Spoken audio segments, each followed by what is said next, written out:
Is it just me? So that is the channel, my channel name, and that is the theme of my life. And also something that I keep asking myself like over and over, especially since I started this 401k hardship withdrawal process. So I wanted to do an update on that, and I wanted to go into a little bit more detail about my personal experience. And I received a new letter from Prudential asking for more information. So I wanted to cover that also. So 2 weeks ago, I looked into a hardship withdrawal loan. And I did that because my wife had been out on FMLA leave a couple months ago. I am scheduled to go out starting May 15th, and I will be off work for 6 weeks. And we also will be going in July to see a specialist at Stanford in California and be flying there and having like the cost of airfare and hotel stay and stuff like that to try to get some additional questions and testing done with her recent diagnosis. So we've had a kind of a lot going on in our lives, and we've kept all of our bills current. And I was thinking that in order to have peace of mind while I was out on my medical leave, that I would get a hardship withdrawal to make sure that I didn't put more stress on my wife, and also so I didn't feel guilty. And I looked into it, and because my home is not currently in foreclosure, I do not qualify for one of the buckets on the hardship withdrawal. So that one was off the table. So there was the medical. Well, I'm like, okay, well, this is all medical stuff. Well, you can't file a medical hardship unless you have substantiated medical bills. Luckily for me, I do have really, really good insurance for both of us. So that was off the table. I didn't have all these like crazy medical bills. So there's still like this other like kind of wide bucket, and I think it's like loss of income. I'm not exactly sure what qualifies in that, but I figured I would qualify for that. Like, okay, I didn't have the medical bills, but I'm definitely going through a hardship, right? So two of the incomes coming into this home have both had an FMLA leave in less than a year. And then also in that same year, a pretty, substantiated medical diagnosis that like my wife will live with for the rest of her life. And so we're trying to get additional information on that. So I'm like, well, that's a hardship.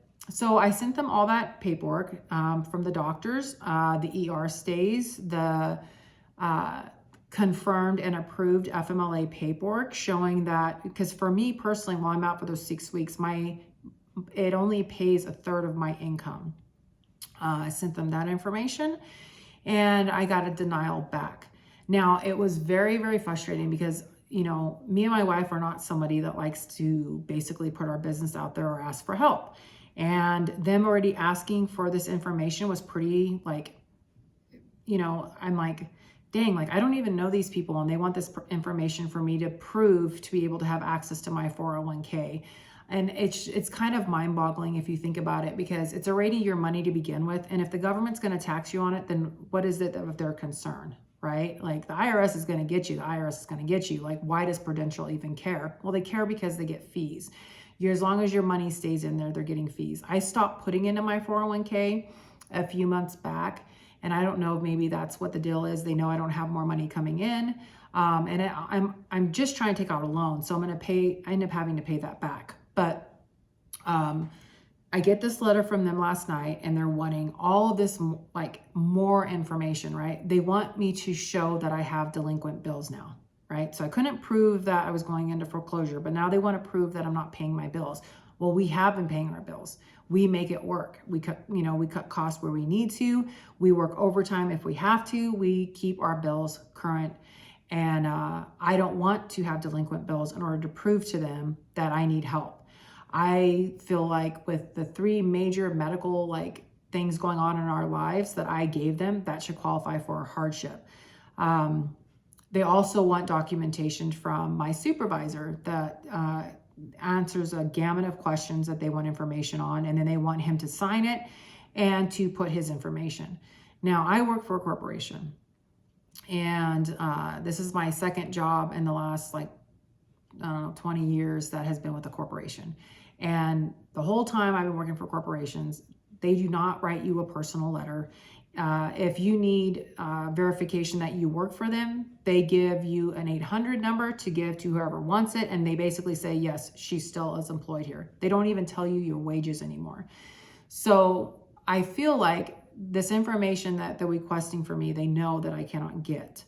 And it has left me with frustration. And I'm frustrated because to sit there and have to prove to these strangers and to this other corporation that what I have going on in my life warrants a hardship, and for them to make the decision based off of, I don't know, their opinions or their paperwork, I don't know, but it's disheartening.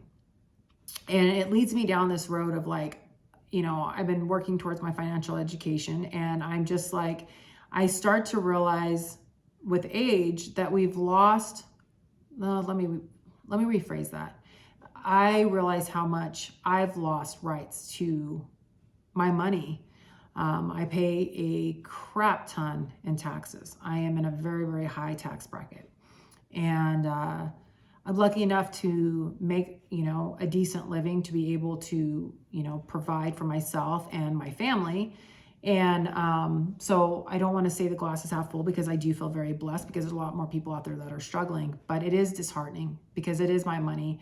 I'm not asking for welfare. I'm not asking for the government to give me a handout. I'm not asking for Prudential to give me their money. I'm asking for them to give me my money in a time of need that I need to pay my bills. So my questions that I have is, I guess, like, when did these laws change that it locked in our money so much that we lost so much access to it?